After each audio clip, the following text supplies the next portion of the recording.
Good morning, everyone. We're just going to wait a couple more minutes for some attendees to log on, and then we're going to get started. So if you need a cup of coffee, go get it now and jump back with us.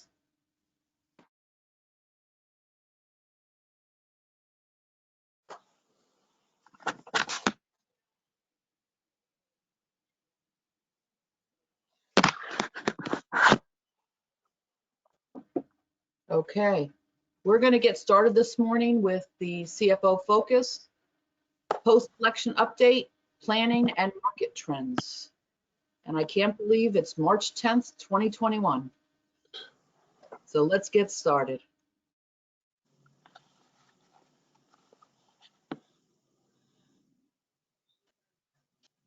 Good morning and welcome to this month's virtual CFO Focus. For those of you joining us for the first time, my name is Kathleen Alexander and I'm a partner at Sachs.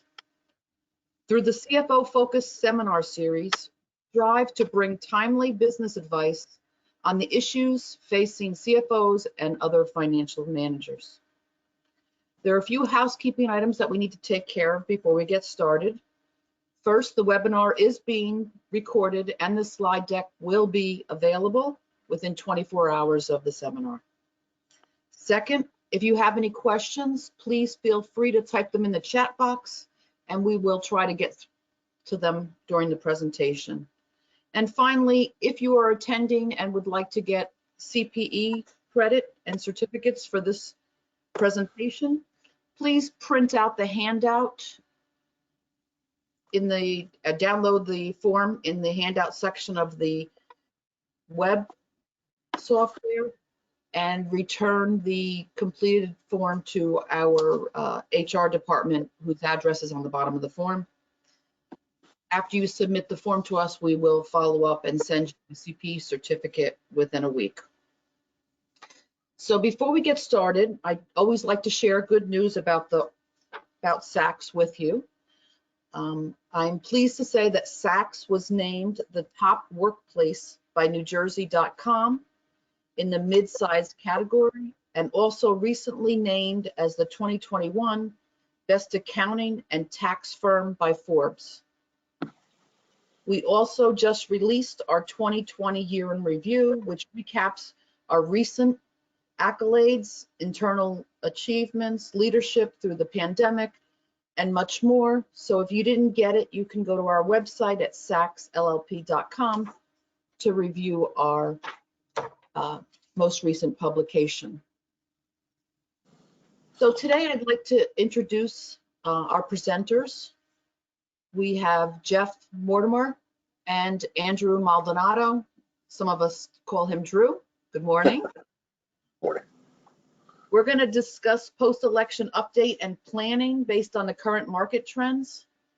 We know during the pandemic, the business environment is changing at a record speed.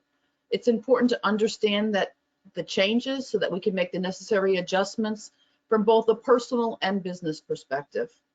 That is why we've invited Andrew and Jeffrey here today to provide us with information to help you be better prepared for the changes and to get a little insight on what they see for our future. But before I turn it over to them, we're going to start with our first polling question. Keep in mind, you need to answer 3 out of 4 polling questions in order to get CPE credit.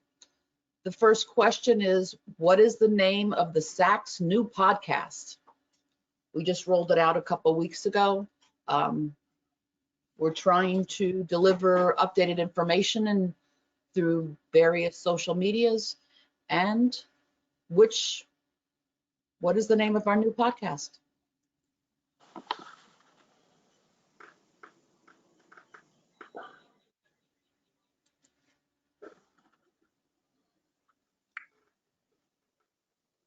Okay. And Margaret, you want to do the results? Almost everybody got it. Take 5 with Sachs. It's our new podcast to give you 5-minute clips of information that you should be aware of.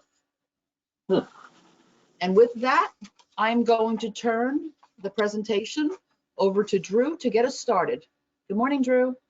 Morning, Kathleen. Thank you. My name is Drew Maldonado. I'm a senior client strategist at BNY Mellon. We have a quick slide here for those of you who are not familiar with the company. We're the oldest private bank in the country.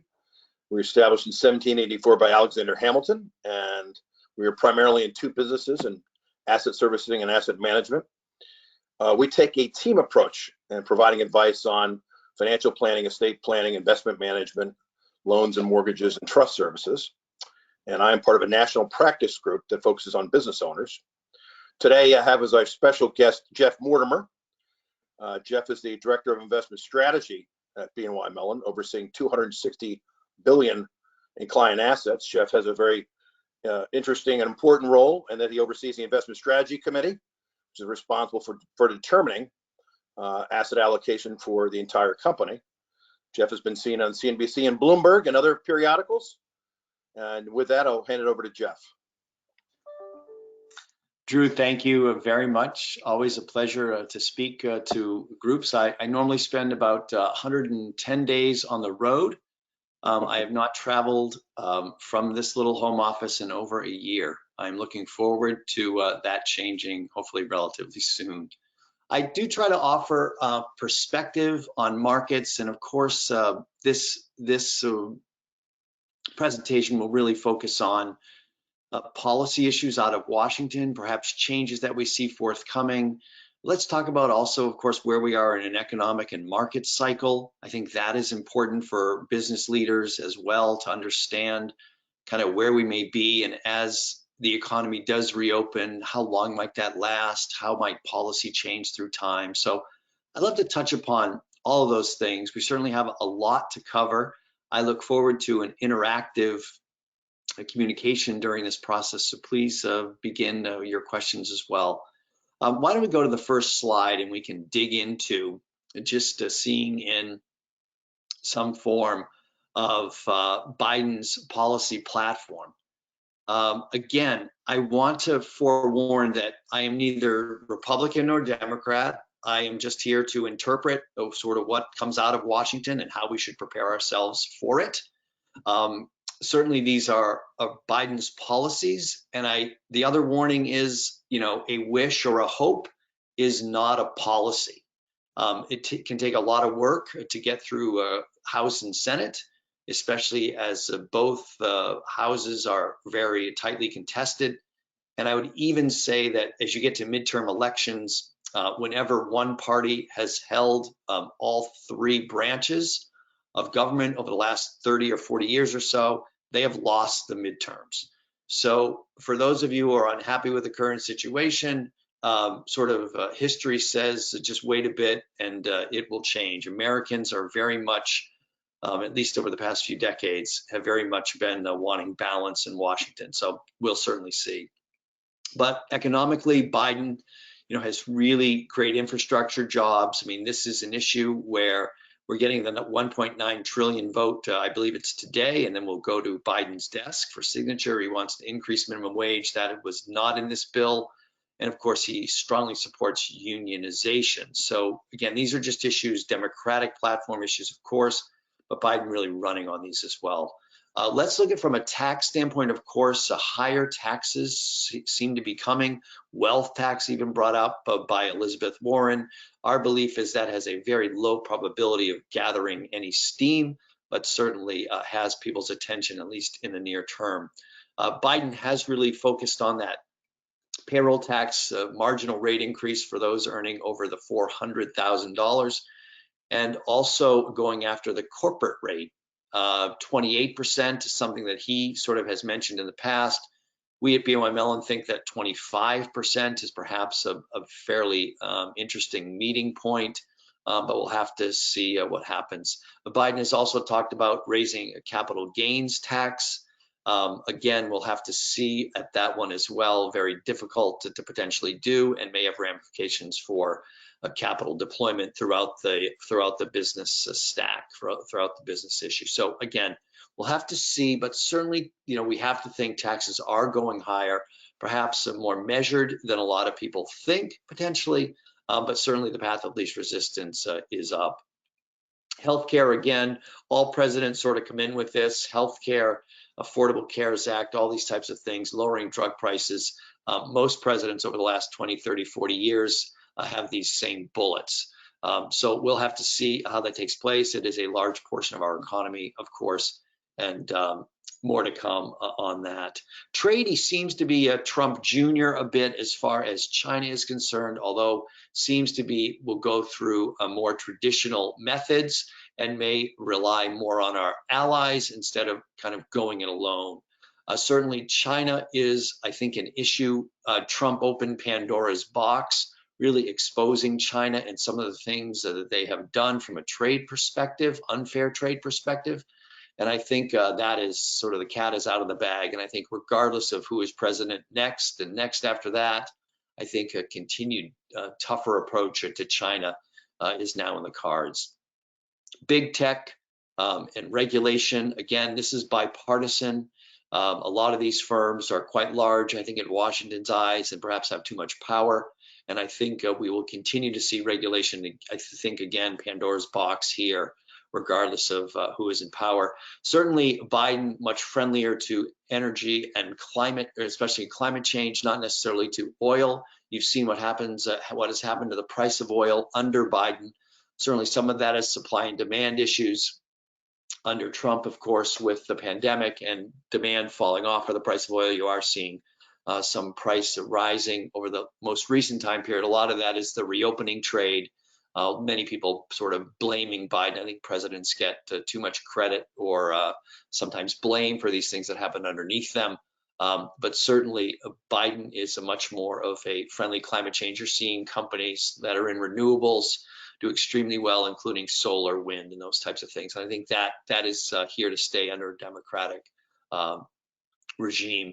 Certainly defense spending supports the Iran, the re-entrance into Iran nuclear deal. Easier said than done, of course. And then again, in general, Democrats tend to be less defense spending than Republicans. So just take that also with a severe grain of salt, but certainly Trump did a lot of spending on the defense side, and you may see that as a percentage of GDP decline a bit under a Biden presidency. So a lot of this is bipartisan lines, but we just wanted to sort of lay out our views on what Biden's, at least what his platform is going into his his presidential tenure. Let's go to the next page. Market implications. So for us, this is I am a strategist, so it's what do you do with all of these things? And certainly fiscal stimulus, not only the impact that it has on our economy, but also on debt and deficits, interest rates, crowding out, all these things that I learned about in school, certainly has an ability to create jobs, as it were, in the public sector. But kind of what does that mean? So we'll have to see how all of this plays out. It is early days. Markets have been really have received Biden well. They are making some rotation within them to stocks and companies that will perhaps do better under a Biden presidency. But so far, kind of so good. The equity markets, of course, will focus on the near-term benefits of stimulant. A lot of questions come up from clients about, oh my God, this is increasing our debt burden. But please understand that stimulant in the near term is a drug to equity markets, and they love the stimulant. I'll show you how this near term, the 1.9 trillion actually breaks down, and you can see that a lot of it may find its way even into equity markets, especially if it's paid into sort of people who are well off and can place that money and make investments with it. Fixed income markets, we clearly see what is happening on a strong reopening trade. Interest rates and inflation and the possibility for both rising perhaps are significant and have spooked the markets over the last 30 days, spooked them significantly. The rotation from growth to value has been violent. And what you're seeing there, that combined with the stimulant, combined with the high level of vaccination and success of vaccinations, really have begun to turn this economy on its ear and really make it to be potentially incredibly strong going forward. And the fixed income market is wondering if it's going to be too strong. These are wonderful problems to have, I think, from an economic standpoint, but from a market standpoint and a high PE and high growth rate stocks, so you can see some of them taking on the chin. Where's that money moving? To companies that will benefit from a reopening. And so let's watch that as it plays out. Those of you that work for or consult to businesses in a sort of old economy, those valuations have improved significantly in the equity markets. And I always look, in the private world, you have to take sort of the message of the public markets because it's happening on an hourly, minute by minute basis. And it does eventually reflect itself, in my humble opinion, in private market valuations as well. Sector winners under a blue wave, under a Biden presidency, certainly can be capital goods, as we mentioned, on a reopening, construction, managed care, right, as we get into improved healthcare, renewable energy, of course, and EV. Those stocks have taken off. While I can't really talk about individual names, we all know certainly an EV player which has thrived under the Biden presidency, inclusion in the S&P 500, a lot of things going for that firm, but certainly the views from Washington that that is the direction and that is our future have benefited companies like that one. Sector losers might be financials, higher regulation, of course, within financials, although they benefited a bit from a steeper yield curve. And of course, oil and gas, as I mentioned before, as he turns to more renewables. Pharma potentially because of attack on healthcare pricing, although I will mention there's been a counter trend to that, of course, the halo that pharma now has because of very strong vaccine. I mean, Pfizer did this on its own, J&J. So a lot of these firms have done a lot of work on their own or with some government help, but have really, my wife is an epidemiologist, and to bring a vaccine historically would be 10 years. 4 years, I believe, was the quickest ever done before this. And we are now less than a year and have it in arms. And don't forget that this vaccine was ready, was completed, 2 months after the March Wuhan issues. It just took all that other time to make it through trials and all those other things. So our ability to manufacture vaccines and the technology within the pharma space certainly puts them perhaps in a bit of a better light. And then defense we mentioned before, perhaps Biden again, relative to Republican brethren, maybe a bit less on spending for defense. Let's go to the next page. Before that, let's do another poll. Kathleen, I'll turn it to you. Thank you. Our next polling question, what is the name of Saks Technology Division? I know we've mentioned this before and they presented for us last year. If you can select one of the selections.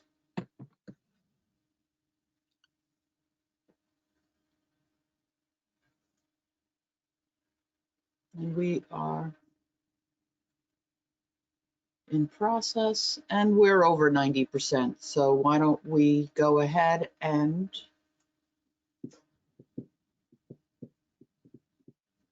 of course, S2 Technology Solutions is our joint venture partner.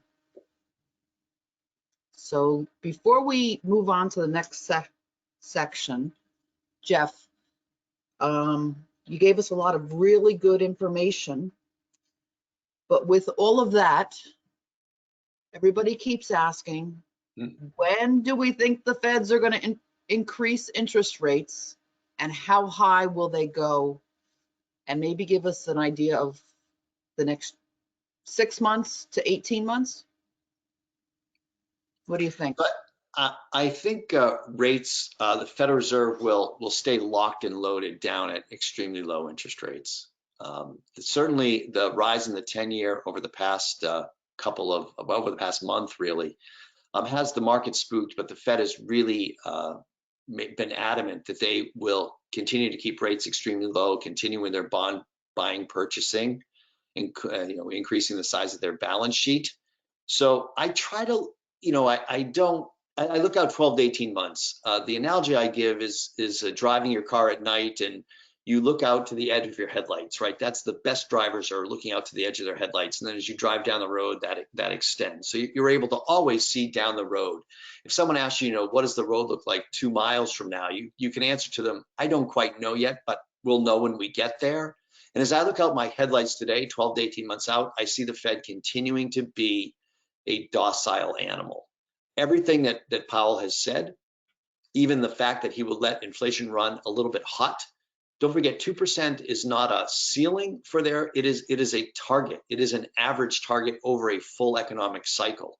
And so I think the market perhaps is a bit spooked that they think the Fed may act a little bit sooner, but certainly that brings inflation as the most important variable that we have to monitor going forward. I've learned in my 30 years of doing this, never turn your back on that variable. It has an ability to show up when you least expect it.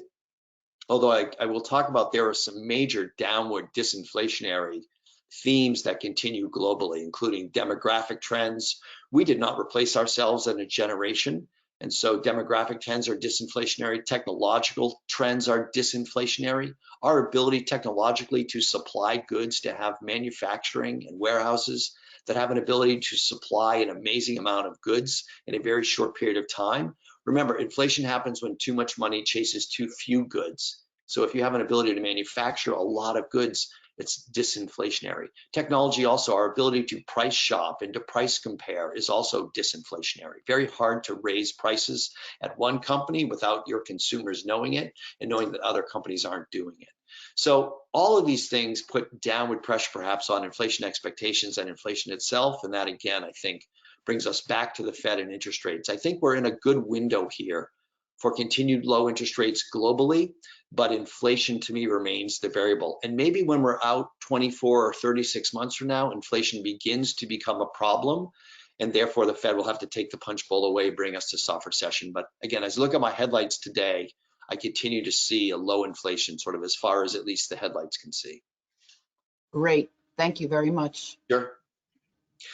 Some of this, Kathleen talked about it with the question. Certainly the 10-year yield has the market's attention. I won't spend a lot of time here, but over the past month, we've seen significant rotation within markets. And so those rates, again, not only bond portfolios are impacted, but all risk and the price people are willing to pay for risk assets, especially growth assets, has been diminished.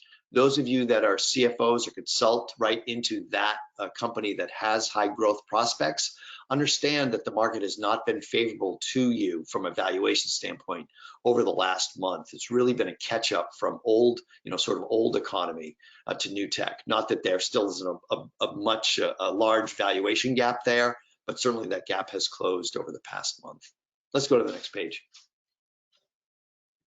Economic data remains promising. If you just sort of dropped down from Mars and dropped onto this planet and looked around, you would see significant improvement in our economic indicators. People were arguing during the waterfall decline of last year, what the eventual recovery would look like. And a V-shaped recovery got a very low chance of probability. What turned out was through fiscal and monetary stimulus globally, we were able to build a very good bridge between sort of pre-pandemic and what, knock on wood, is soon to be post-pandemic.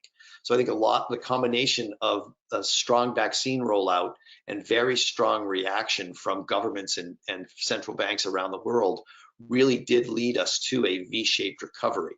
I'm not going to go through these pages, but upper left, upper right, and lower left clearly are V-shaped. The only issue that we have is lower right, which is unemployment rate. Rough numbers now among friends, 20 million people lost their jobs, 10 million have gotten them back. So we still sit in this 10 million or so, or perhaps more if you go to underemployed, right, or those that have left the labor force, those types of things, you're up near 11% unemployment if you measure by U6. So there's still some unemployment and some work that has to be done. But the potential that the 2020s look like the 1920s, I think, is highly possible. The Roaring 1920s were followed a pandemic of 1918 and the end of World War I. The pent-up demand was significant, and high savings rates here in this country, as well as a lot of us that have maintained our jobs throughout the pandemic, are more than willing and able. I've even heard a term called revenge travel, which was a lot of people who were thinking about taking a trip to Europe last year are not only going to take that trip to Europe this year, but are also going to go to Australia and Asia. They're going to make up for, right? They're going to get back to the path where they would have been without the pandemic, not just to have done what they would have done during the pandemic. So look at the pent-up demand that potentially exists, and you can see what economic impact that would have, not only in the US, but also for the world. All this is, of course, contingent upon safe travel internationally and yada, yada, yada. But certainly the demand and the potential implications that would have for an economy are there. Let's go to the next page. This is, Drew mentioned this earlier as we were talking. This is a comparison of stimulant in December versus stimulant in orange that is forthcoming and probably voted, I believe, today. You can see a 1.9 trillion in orange, a lot of it, almost half, going directly to consumer. Small businesses get a slug, of course, entertainment, travel, leisure, those types of things. And look at state and local governments. This is a change between Republican and Democrat. And certainly the states have been hankering for some money. This is good for muni bonds, of course, good for state and local governments, many of them who spent a lot of money at the local level helping out with the pandemic. Health, this is, of course, the rolling out of the pandemic, school openings, everything else that we've heard about, about 250 billion, and then FEMA and some others on the other side. So you can see how really it's largely focused on consumer and the state and local government. So really trying to get those things shored up, back to work, build bridges, right, for those unemployed, really trying to take care of the lower end in order to finally get to, knock on wood, a full reopening of our economy. Let's go to the next page. Inflation, as I mentioned, not going to spend a lot of time here. It is the most important variable. If you only gave me one variable as a strategist at the beginning of each year, I would take inflation. You give me inflation, everything else will fall into place, and what would happen to markets and interest rates and everything else. So we've got to monitor it. I use CPI, PPI, CPE, all those types of things in my work. If you really want to study inflation and what drives it, there are two things. Velocity of money is a wonderful indicator, and also wage pressure. So look for wages, look for wage growth, and look for how quickly money turns over. The saying that money has to be either lent or spent in order to really make its way into the economy. So we'll have to monitor both of these things quite closely as we go forward. Let's go to the next page. Rotation, of course, in markets has been significant. I've mentioned this. A large to small, this goes back to the beginning of 2020. Small cap stocks, again, those of you that consult to or work in smaller cap companies, those valuations have improved significantly. They are more domestically focused. They are helped by economic growth. They are not tied to US dollar or US dollar strength potentially. And so you've really seen a wonderful recovery of small caps that have lagged large caps really for the past 4 or 5 years. US emerging markets, I won't spend a lot of time here. Emerging markets and US large have held their own.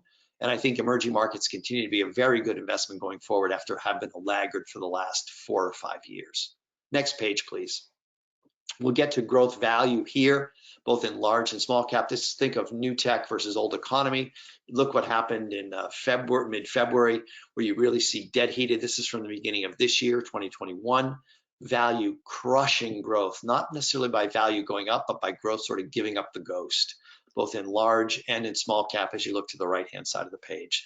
This is what I mentioned about valuations. Small cap stocks really kind of coming into their own here, and I think we're in the 4th or 5th inning of this rotation. So I think those of you that are sort of old economy type businesses will continue to see a valuation premium potentially as the economy opens up. And once the tide is lifting all boats, people will look to companies that are valued well because they are all participating in growth because the global economy is giving it to them.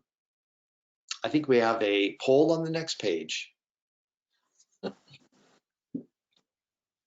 Okay, let's go to our third polling question. What amount of collective assets does Sachs Wealth Advisors manage? Please make your selection. Remember, you have to answer 3 out of 4 polling questions in order to qualify for CPE.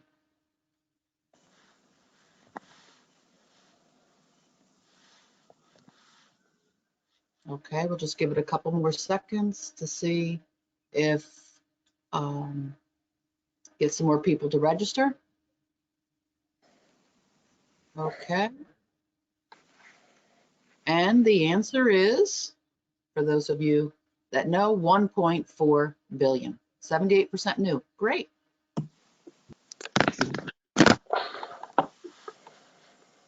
Back to you, Jeff. Thank you, Kathleen.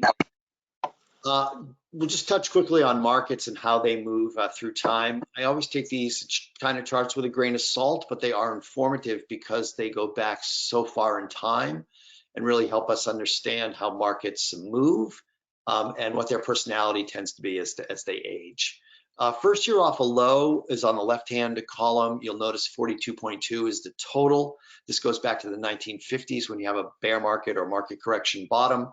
You get a significant bull markets are front-end loaded. An investment help to all of you on this phone. Bull markets give about 47, 48% of their total return in their first year of life. So to think that you can be out of markets and come back into markets when things are better, you miss a lot of the bull run. You can see here, 1 year off of low, we averaged 42.2. Look at this one, 75.1. Significant gain off of this low after 1 year. So be cognizant of that, but look at the middle column is the second year off the low, much more muted returns, averaging 12.7, not a negative on the board. So very interesting that the path of least resistance, just in looking at this, seems to be up, in our opinion, of course. But look at also second year drawdowns. So the second year gain does not come without some pain. Some drawdowns which average 9.8% and significant drawdowns in every second year, going back to the 1950s. Whether we've seen that already in this move, in this rotation that we've had with NASDAQ and a lot of names off 20% from their highs, sometimes both bear phases or corrections can be more stealth and not happen at the index level, but happen at the underlying stock level or sector level or style level. And we've certainly seen that already transpire in 2021. Let's go to the next page. Earnings have been strong. This is fourth quarter earnings broken down by sector. There is a lot of green on this page, but there are also a lot of negatives on this page. So still very difficult for companies, but certainly an ability to beat expectations has been significant. And it bodes well in energy even this year with rising energy prices should do well, the only white on this page. So continued, as markets look forward, they continue to like what they see. Even though some company or most companies have struggled for year-over-year comparisons. Let's go to the next page. This page is something that if you cut my head open, this page would fall out. It is 30 years of work on a single 8.5 by 11. It was drawn by me at my desk in San Francisco, California in an earlier life in 2002. It is 19 years old. Not a word has changed on this page. It was an attempt to have me tell others or teach others how I look at the world. I have, from a very young age, been enthralled with the stock market and the economy and how they dance with one another. 6 o'clock here is a market or economic trough. 12 o'clocks are market tops. 6 to 12s are all the good stuff. The bull market, the economic expansion, business valuations going up, right? All of the good things happen on the left-hand side of the page. And all the bad things happen on the right. Economic recession, severe market corrections, right? Over exuberance in stock markets and pullbacks and those types of things. So it was an attempt to allow people into my thinking and then to help explain where I thought we were in economic and market cycles.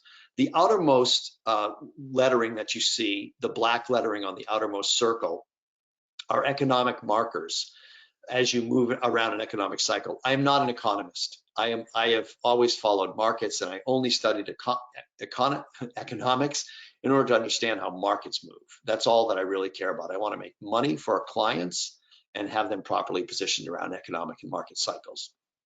You'll see the word high unemployment down at 6 o'clock. Please understand that markets and the economy bottoms when the unemployment rate is high. Coming out of the pandemic, the unemployment rate reached around, again, rough numbers among friends, 15%. 15% was the high unemployment tick. We're now down just above 6. You'll see where the words low unemployment are. They're at the top of the page.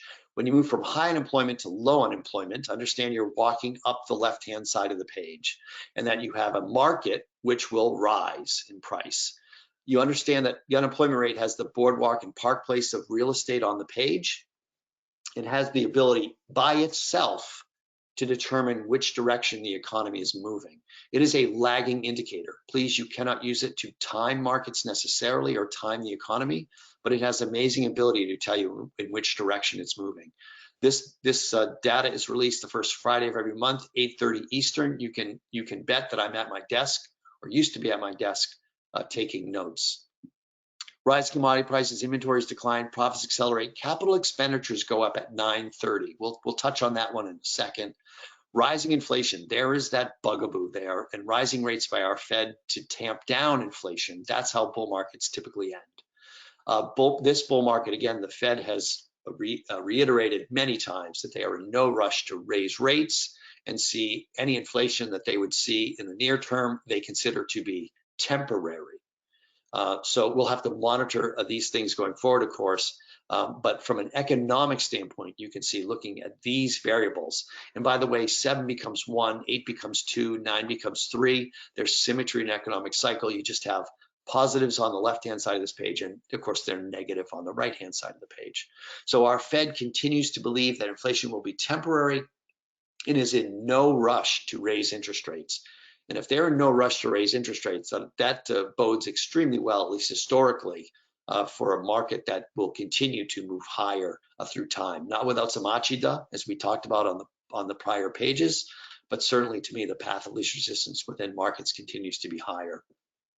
Human emotion is on the outermost colored circle, and this describes how we feel as we move around an economic and market move. At market lows, we're scared, and we tend to do what when we're scared? We tend to get defensive, to sell things, to call up our brokers and leave the equity market. So we are wired to sell low. It's what we do. It's how we move. It's to survive, right? It helps us survive in the woods, but it does not make us a good investor. A doubt and disgust is next. We've sold the stocks at the bottom, at least if we didn't, we wanted to. We're disgusted with ourselves that we sold at the bottom, but we doubt that the rally is real. It's happening right in front of us. The bull market has begun, but we have doubt that it will be sustainable. Dead cat bounces are words that are used here. As you move up to 9 o'clock, a mid-cycle bull, without effort, we are fretting, nervous. Things are not good. Our list of worries is significant. Skepticism is really a wonderful adjective, I think, describes our sort of mindset, even in a mid-cycle bull. Greed finally kicks in 4.5 hours after fear. In real time, it's between 1 and 5 years, depending on sort of how quickly the hand has moved forward and how markets have reacted. Greed finally kicks in. Markets are up typically between 100 and 150% without us in them emotionally. Remember, I showed you that 75% number. I cannot tell you how many clients, prospective clients and others, remain in cash even to this day, having not gotten back in from the March 23rd, 2020 low. Bull markets occasionally end with euphoria. The last euphoric bull market in this country was the tech bubble in the late 90s. We did have euphoria in a real estate market in 2007, of course, but this is not a real estate wheel. This is a US stock market wheel. Euphoria, so we are wired to buy high. We love to buy things when everyone else finds them attractive as well. We are wired to buy at incredibly high valuations, giving way to wishing and hoping that the stock we bought at 100, which now sells at 80, would please go back to 100. So we wish and hope that it would go back. I have news for you, the wheel does not move backwards. So the $80 stock is $50 at self-loathing, $20 at misery, and $10 at fear. So we are wired to be bad investors on our own. It is a way we can drive cars without thinking. We can do amazing things with our bodies, and almost it comes naturally to to some of us, to all of us. But investing is not one of them. And I think that's why one of the reasons Warren Buffett and some others who have been wonderful investors throughout their lives are seen as such celebrities. And it's such a rare, right, such a rare thing that we observe, that some people are able to, in spite of all of these emotional issues, be successful nonetheless. The proper mindset is in the innermost circle. It is where all the money is made. Think about this. I've done 30 years on one page, and it's a zero-sum game. Money never leaves the page, but it only flows in one direction, from the outer corners, the outer edges, to the inner circle. You must always invest like the inner circle tells you to. It is imperative. At 6 o'clock, you must be a contrarian. You must think differently from not only what all others are thinking, but also what every fiber in your own being is also thinking. So leaning into fear, very difficult for us to do as humans. I'll tell you, if you do it, you will feel two things. You will feel stupid and alone. And we are a herding species. We do not like either of those variables to be associated with ourselves. Positive bias as you reach mid-cycle. All bull markets, as they climb the wall of worry, as it is known, are incredibly resilient. If you give a positive bias bull market, if it does go down, it quickly recuperates. It has amazing ability to, again, resiliency within this market is incredible. It can go down 5 or 10%, tends to not stay very long, and come back up and make new highs once again. Aggression can be played in late cycle. This is a growth versus value tends to happen. Markets narrow as they age and as they eventually die. So it's very important to play aggressive in your portfolio right up until the end, because that is how the market defines beauty, even up until it's sort of its last flares. Prudence is necessary at market tops. Understand that bull markets, as seen, take place typically in 3 stages. Bear markets take place by this diagram in 2. A prudent stage and then a capital preservation stage. I bring good news, however. Looking at data going back to the 1960s, most bear markets are single stage, 12 to 3 only. The prudent stage lasts 12 to 18 months. Markets go down 10 to 20% on average, as measured by the S&P 500. Bonds tend to go up, diversifiers can go up. A balanced portfolio, 60-40 between 12 and 3, will tend to go down between 6 and 8%. No day at the beach, but certainly not the end of days for most people. We can withstand that type of loss without changing our allocation significantly. 3 to 6s are another story. 3 to 6s last 6 to 12 months. Markets go down an additional 20 to 30% in that time period. And when you combine a 12 to 3 with a 3 to 6, you get 50% drawdowns. If you go back historically and look at some bear markets, you will see 50% drawdowns, but they are extremely rare, tend to happen once in a generation. I bring good news. The 3 to 6 pizza slice down on the lower right-hand side of this page is usually skipped. Without a bubble forming at 12, there is no pizza slice. In other words, take that 3 to 6 pizza slice in your mind's eye and move it to the bottom right-hand side of the page. You should now be looking at, in your imagination, a 9-hour wheel. That is a typical economic cycle. A full bull market followed by a single stage bear, and then back to a new bull. 3 to 6s only happen, again, when a bubble forms at 12. No bubble, no pizza. I do not think we get another pizza slice in my lifetime. I'm 57, I will live to be 84. Without a bubble forming at 12, and our generation formed 2 of them, both in the tech bubble and the real estate bubble. We are humans, we learn from our mistakes. Our children and grandchildren will form a next 12 bubble, and therefore that pizza slice will eventually come back, but I really don't think so in our lifetimes. And again, I'm not bullish or bearish innately. I'm paid to be right and to help people sort of understand economic and market cycles. I have mapped, this was, when I drew it, it was half art and half science. I took the next 6 years, 2002 through 2008, and I mapped history. I mapped every 6 o'clock going back to 1969. It took me 3 years to do it. If I taught the same mapping to my 12th grade son, he would also be able to tell you whether we're at 6 o'clock or not. When I was done 6s, I did 12s, 2 years to do 12s. When I was done 12s, I then said, well, bull markets change as they age. So I mapped every 7, every 9, and every 10. I then mapped every 3 o'clock because I wanted to know if the bear market were going to be single stage or a dual stage, and I wanted to know it in advance. So over those 6 years from 02 through 08, I mapped every 6, 7, 9, 10, 12, and 3 quantitatively with complete rigor. I mapped up through last night. That is the wonderful thing about the rigor, that we can now say, well, where are we? If we look back historically, without emotion, just looking at both economic and market markers, then where are we today? And the answer is where that arrow is pointed. If you dropped yourself from Mars onto this planet and looked at the economic and market behaviors and performance, it is behaving historically like a 9 o'clock. What are we doing without effort? We are fretting. What is the market doing? It is near or at all-time highs. Certainly rotation has transpired within this 9, but this 9 came July 31st, 2020. We have been at this 9 o'clock for going on, 7 or 8 months. The average length of historical 9s is just over 1 year.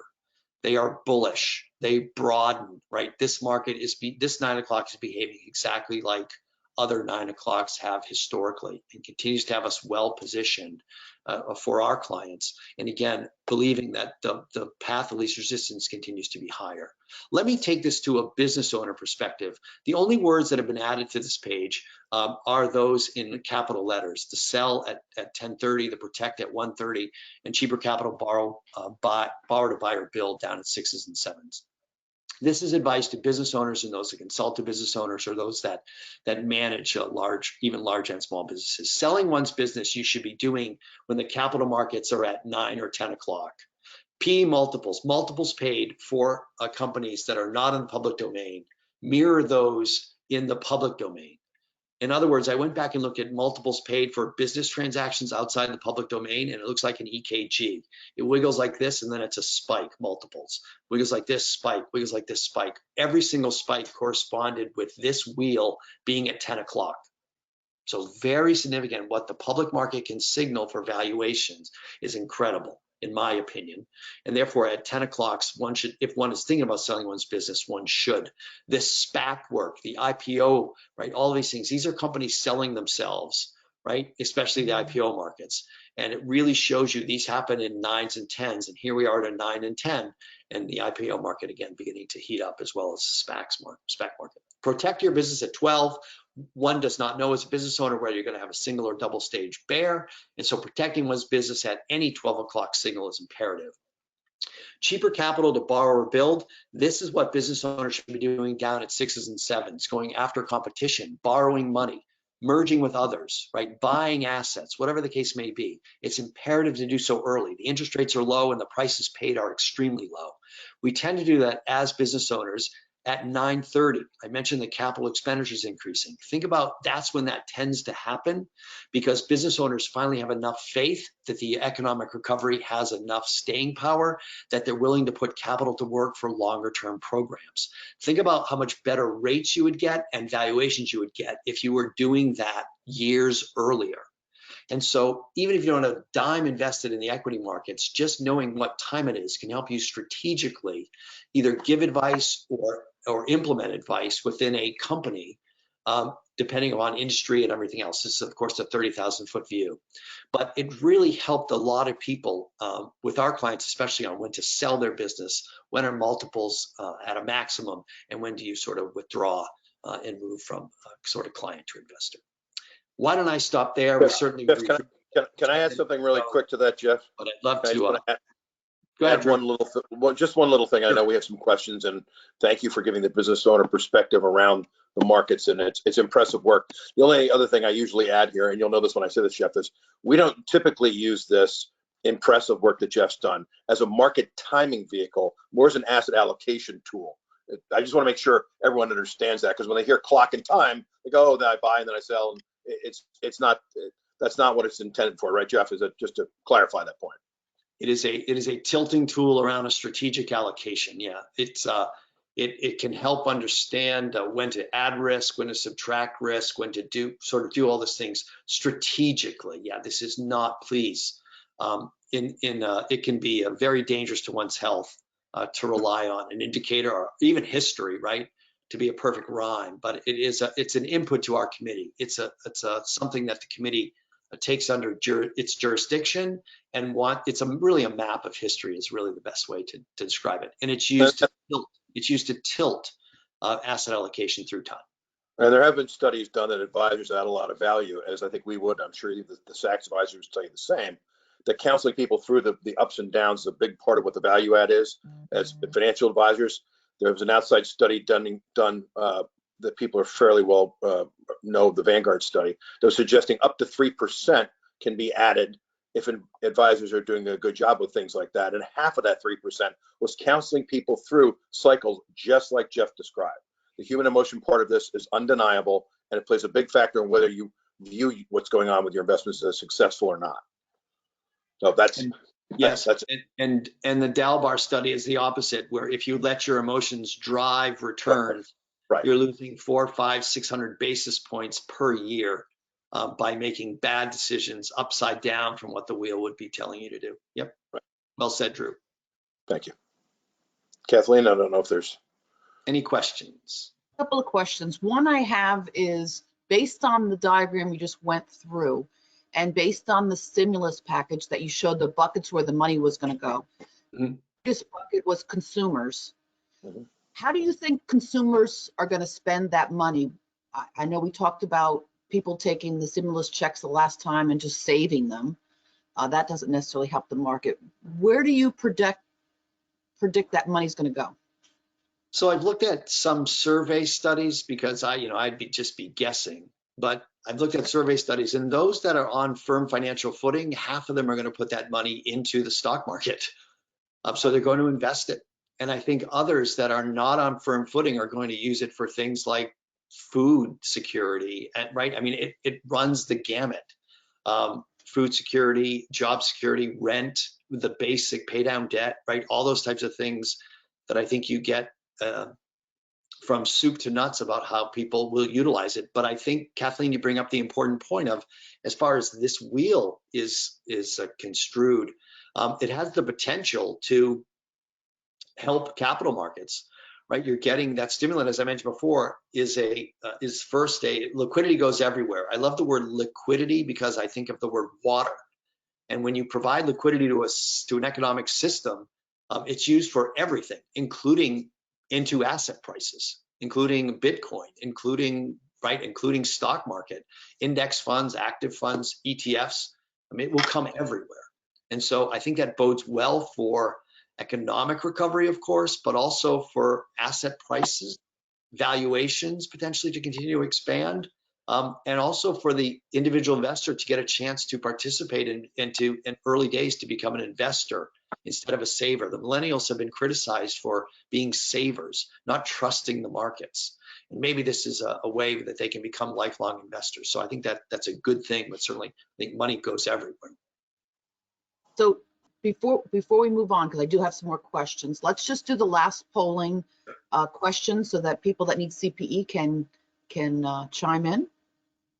So you have CPE credit for this. I'm going to read these out loud to make sure everybody gets it. Answer 3 out of 4 polling questions, remain engaged for the whole webinar, complete and submit the evaluation form in the handout section of this webinar, and all the above. But we'll just give everybody a couple minutes to vote. And then I want to get back into a couple more follow-up questions. I know we talked about the downturn in the market recently. And I think you mentioned it, but can you just talk about where you think the market's going to be going and how should we be listening to that or not? And we'll just finish up our polling question here. And of course, you have to do all the above in order to get CPE. So think about that, the markets, where we are now, where you think they're going, how we pay attention to them, and focus on at the 9 mark on your schedule, you have fear there. You're telling me it's time, but fear is certainly 9 is I think not it's worry. 9 is worry. 9 is skepticism. Yeah. Okay. So 9 is skepticism. So that is the backdrop. So I tell people at 9 o'clock, you have a job to do, and that is get comfortable being uncomfortable. It's important to understand that if you wait for the skies to get blue, completely blue, you will be buying at 11:30. So no one makes any money at 11:30. You have to buy when it's a little bit hard for you to do it, or else the market is going to be so richly valued, right, that it doesn't matter. So the path of 9 o'clocks, I'll give you some history of 9. So they last, as I mentioned before, I believe, just over 1 year. They are bullish. Average return on the S&P between 10 and 15% at 9 o'clocks. This one even a bit better, has been even a little bit better than that. 9 o'clocks broaden. They include small caps historically, large caps. They include growth and value. And what you've seen, that rotation that took place over the past month, is very consistent with historical 9s. So make sure you are well diversified. Make sure also that you feed assets in your portfolio that have for the past 5 years been the underperformers. Please lean against history here. Emerging markets, small cap are 2 examples that we are giving to our clients as advice. I think US large cap this year is the caboose in a performance lineup. It has been the leader for the last, I don't know, pick it, 4 or 5 years. That changes here. So I think path of least resistance is up, broadening continues, rotation. We are going to get GDP prints this year that we are not used to.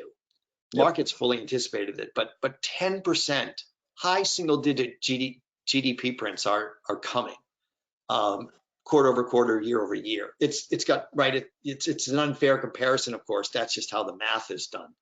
But and if God forbid we get and you're seeing small pockets of vaccines which have a very good history of preventing. What the epidemiologists worry about is that the vaccine doesn't prevent the spread of the disease. Early indications are that it does. And so these vaccines seem to be even better than had originally been hoped for.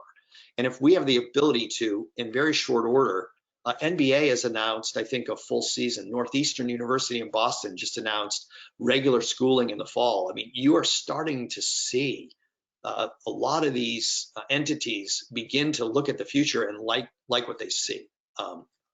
So again, a lot of that's already priced into the markets. Please understand that markets are not going to react to that. They reacted to that last year. Now they're going to react to it at higher rates, potentially higher inflation. So bumpiness still, because markets are 12 to 18 months ahead. So please understand that does not make me hugely bullish on markets. We are modest gains, diversification, volatility, right? I showed you that chart on pullbacks and drawdowns that can transpire.